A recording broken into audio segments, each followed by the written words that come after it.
Thank you for spending another midweek moment with the Wisconsin property taxpayers. I'm Paul Rozeski. Today is Wednesday, August the 19th, 2026. Thanks for being here. Let's start out with something cool in Wisconsin.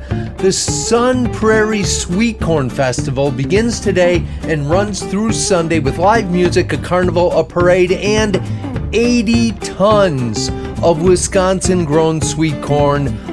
Although I couldn't confirm how many tons of butter is on hand, it's a good reminder we are in the corn sweet spot, so make it a point to hit a festival or a roadside farm stand. However you live that summer tradition, celebrate responsibly. This week we pull a story from the You Can't Make This Stuff Up file. We have a final thought about the Wisconsin primary. We rapid fire through a bunch of items, including a couple education headlines. And we wrap it all up with a quote from a lawyer that defended the British soldiers responsible for the Boston Massacre and later went on to become a president of the United States. We'll see if you can guess who it is, but in the meantime, let's jump into some news together. And let's start with two quick items about the primaries to finally put them to bed. Last week I said the polls seemed to be disconnected from reality, and apparently one of them truly decided reality was optional. Let's start with a You Can't Make This Stuff Up file stories about median strategies.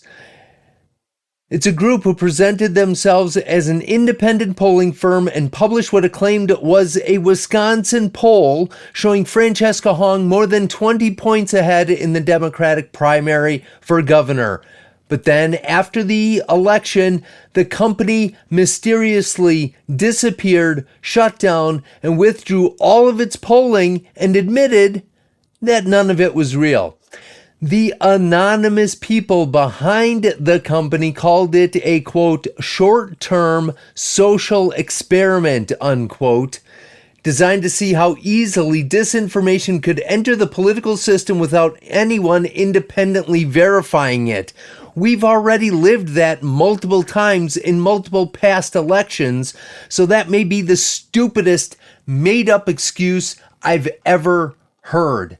How exactly is someone supposed to independently verify the results of a poll? Get a hold of 500 randomly selected anonymous people and ask them whether they really answered the questions the way the polling company says they did? What I really hope is that someone looks into this, because this is obviously fraud. And the justification for publishing completely fabricated numbers is that nobody independently reconstructed your imaginary survey? Seriously, you just can't make this stuff up. Speaking of polls, upon further review, I'm revising my position that the polls were disconnected from reality, like I said last week, because they didn't get it wrong like everybody thinks. We just didn't recognize the reality that they were showing us. I'll explain. Francesca Hong was pulling in about 40% in late polling, and on election day, she finished with about 40% of the vote, which suggests that she must have already brought in nearly everyone she could into her camp. Those same polls showed roughly 34% of voters were still calling themselves undecided. But in a way, they weren't completely undecided. They made the decision not to jump on the Hong bandwagon, which meant a massive share of voters was still available. Meanwhile, David Crowley jumped back in the race and Mandela Barnes dropped out. And not to oversimplify things, but let's be real, Crowley and Barnes offered voters a half a dozen parallels. Both were homegrown in Milwaukee, African American males that were career politicians.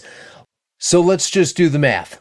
Barnes's 17% that he was pulling is back in play, plus roughly 34% undecided. You have 51% of the voters in play in the last weeks of the contest.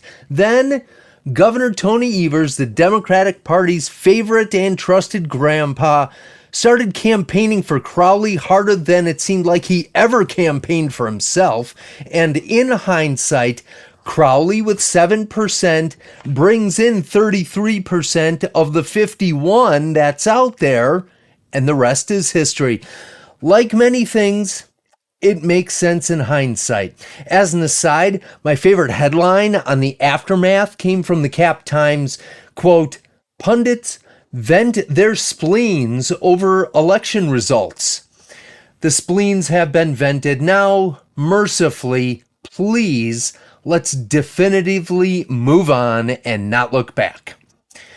In other news, here are two quick education headlines. First, the University of Michigan plans to list all of the semester grades as pass-fail on external transcripts for first-year students in its College of Literature, Science, and the Arts beginning in the fall of 2027.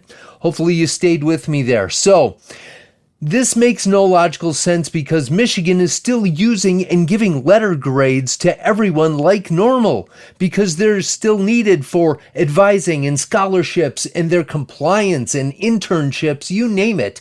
The only place they're putting pass-fail is on their transcripts. I'm not sure what this accomplishes other than adding another argument to the quantifiable statistics showing that university grades are watered down compared to decades past. They are their own worst enemy. Second, a new UCLA study found that third and sixth grade children who owned cell phones scored lower on reading comprehension tests than children who did not. It doesn't prove that owning a phone caused the lower scores. It was just a peer-reviewed paper authored by Captain Obvious that there's a broader pattern connected to owning a phone. Kids that didn't own a phone probably were more likely to read a book than watch videos on a screen. Shocker! That reading is like any skill. The more you do it, the better you'll be at it. And what I really think is crazy is that uninspired question became the basis of research that probably earned someone a graduate degree. And beyond that, there was an advisor that encouraged them to follow that line of thinking. Seriously, you just can't make this stuff up. And finally, before he became the second president of the United States, John Adams defended the British soldiers charged after the Boston Massacre. As you can imagine, a very unpopular assignment, but one where he argued that evidence still had to matter regardless of what the public wanted to believe.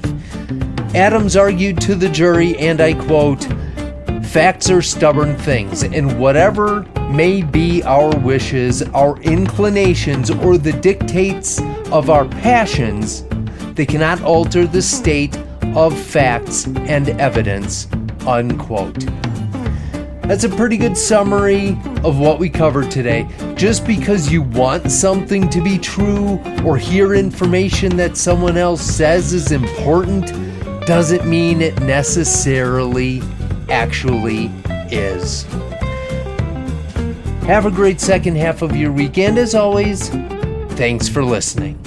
The Wisconsin Property Taxpayers Inc. is a nonpartisan membership organization consisting of thousands of small business, farm, and homeowner members in every sweet corn-loving corner of the state. Founded in 1985, the organization is committed to providing its members with up-to-date information, legislative advocacy, and exclusive cost-saving benefits. Find out how to join at wptonline.org/join.